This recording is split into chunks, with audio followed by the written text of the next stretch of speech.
NBL TV. See it live. Every match of the season, all the action as it happens.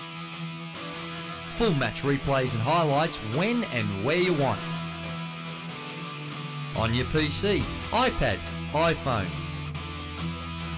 With monthly and yearly packages, we have a subscription to suit you. NBL TV. See it live.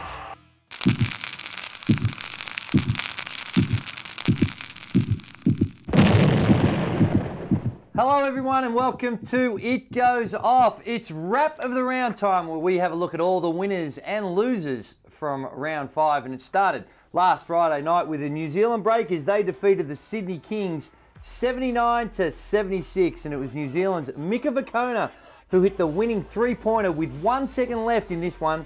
Vukona had not hit a long-range basket in his past 40 games played, and it has been 2 years since he's connected on a triple in Auckland. So unlucky for the Sydney Kings. The Breakers star Thomas Abercrombie, he failed to score. He was 0-4 from the field, and it's been 90 matches since Abercrombie failed to score any points in a Breakers home game. Also on Friday night, it was the Cairns Taipans in an overtime win against the Townsville Crocs. This one was played in Townsville, but it was the Taipans 92 defeating the Crocs 80. The Crocs dropped their 6th game of the season. Cairns' 12-point win is the 3rd biggest road win in history for an overtime game.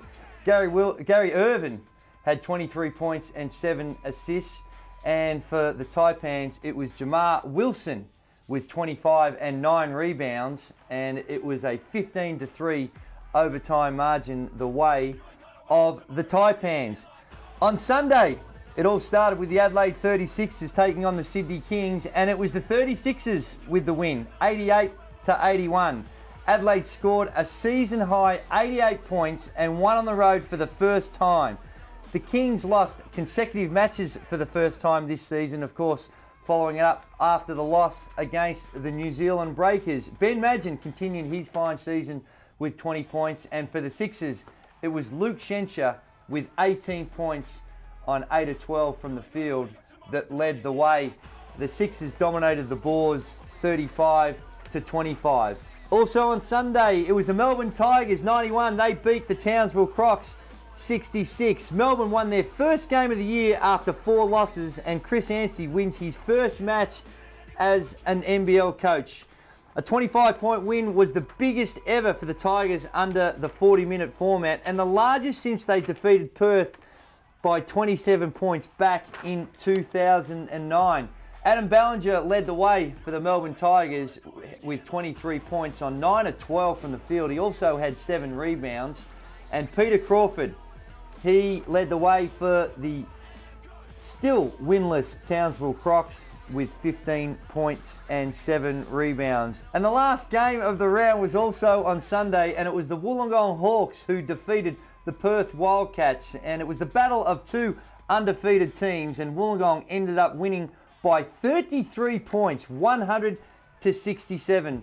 With 5 wins, Wollongong had their best undefeated start to a season since going 7-0 back in 1987. The Hawks ended last year with 3 wins, extending their current run to 8 straight, which is the 2nd longest run in franchise history. It was Adrice DeLeon who led all scoring in this one. He ended up with 26 points on 8 of 11 from the field. And Matty Knight, he finished off with 18 points and 6 rebounds in an otherwise disappointing game for the Perth Wildcats. Let's take a look at the iiNet NBL ladder, and after 5 rounds of basketball, it's the Wollongong Hawks, who many people surprise, on top of the table with a 5-0 record. And the New Zealand Breakers 4-1. The Perth Wildcats, they slipped down to 3-1 following that loss to the Hawks. The Adelaide 36ers are back in the in the top 4 with a 3-2 record. The Cairns Taipans with a very good road win against the Townsville Crocs, a 3-3. Sydney dropped a couple to fall back to 6th place with 3-4. The Melbourne Tigers get their first win at 1-4, and it's the Townsville Crocs who have yet to register a win, and the assignment just keeps on getting tougher as they take on the New Zealand Breakers in round 6. To keep up to date with all the scores, stats, news and information, make sure you check out nbl.com.au to follow all the action on television. It all happens on 1 and Channel 10. And don't forget about NBL TV. You can also follow all the players on their Twitter, and I am Andrew Gaze 10. And you can also check out all the goings on and join in the conversation on the NBL Facebook page. That's all we have time for in this week's Wrap of the Round. But first, we need to pay respect to our sponsors. It starts with the naming rights sponsor, iiNet, Connect Better, 10 and 1, Spalding, ANFA, and Virgin Australia. Check us out a little later on the week in our Ticket Off section, where we have a very special guest co-host, and it's none other than former league MVP Gary Irving. We look forward to your company again next week on the #1 podcast in the world, and it's called It Goes Off.